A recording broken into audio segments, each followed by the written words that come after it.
Hello folks, right, today we're going to make a few fines boxes and we're going to make them out of tins and sponge. This is very easy. Somebody, Dean Stainton in fact, on Facebook was asking how people carry home their fines earlier on, and I thought, what the heck, let's make a video and share what I do.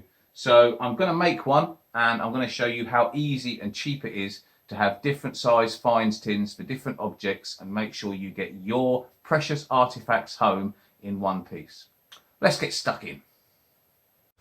Okay, so all we're talking about here is tins and pieces of sponge. It's as simple as that. Now these are tobacco tins. They come in all different designs, all kinds of different pretty pictures and things on them. That's an I Love London.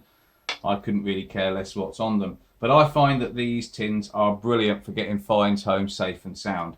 I like the smaller ones too, little ones with hinged lids. You can pick these up in pound shops and bric-a-brac shops all over towns and you know in superstores and things. There's loads of places where you can get these tobacco tins. You can buy them online if you really want to as well. And all I do is I take a simple craft knife. Now these little sponges actually that I got from one of the local supermarkets, I don't even have to cut these to size. They actually fit in these small tins just like that, which is really handy. So all I need to do for that is slice it straight down the middle, and it literally take a bit of care, go all the way around, and all you're doing is creating a sandwich for your fines, a safe little sandwich. Doesn't have to be perfect, don't worry if it's not perfect when you cut it, it doesn't really matter. Just make sure that you've got a nice bit of sponge top and bottom. So that goes in there like that. Here's a piece of Roman brooch that I found recently. It's quite an awkward shape. This is why I love these as well. When you get awkward shape artifacts, you can lay them flat like that. You can just put that over the top. This sponge is just a little bit too big for the tin, and that's perfect because it just means it squeezes in a little bit. Pop that on top. There you go. Now how long did it take me to make that? A cheap bit of sponge and some cheap tobacco tins, and that is coming home from the field 100% safe and sound.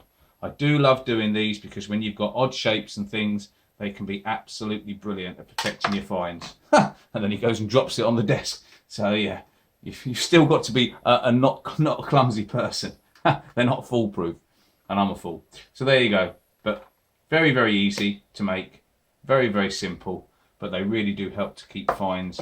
Any tins will do, any shape, size, it's up to you. You can customise the way you want, but I find these two sizes of tobacco tins are really good. And just get yourself some bits of sponge. It's absolutely cheap as chips to do this, but it means you can get all sorts of stuff home safe and sound.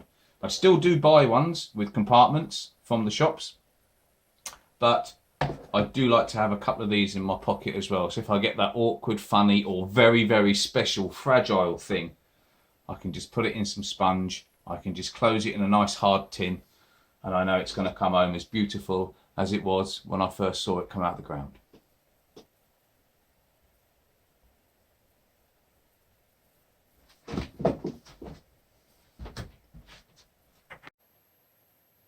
Now you may have noticed that the sponges I use there, I've got scouring sides on. Obviously when you put them in the tin, if you use ones with scouring sides, make sure the scouring side isn't touching your delicate find. You can of course get sponges without the scourer. I always keep hold of any packaging foam that I get or get my hands on, and I just put it in a cupboard and then I can use it. But yeah, I use scouring ones just to quickly demonstrate, but you're probably better off getting ones without a scouring side on them, to be honest. Anyway, it's that simple. Hope you enjoyed that. Until the next time, good luck, happy hunting, and we'll see you soon.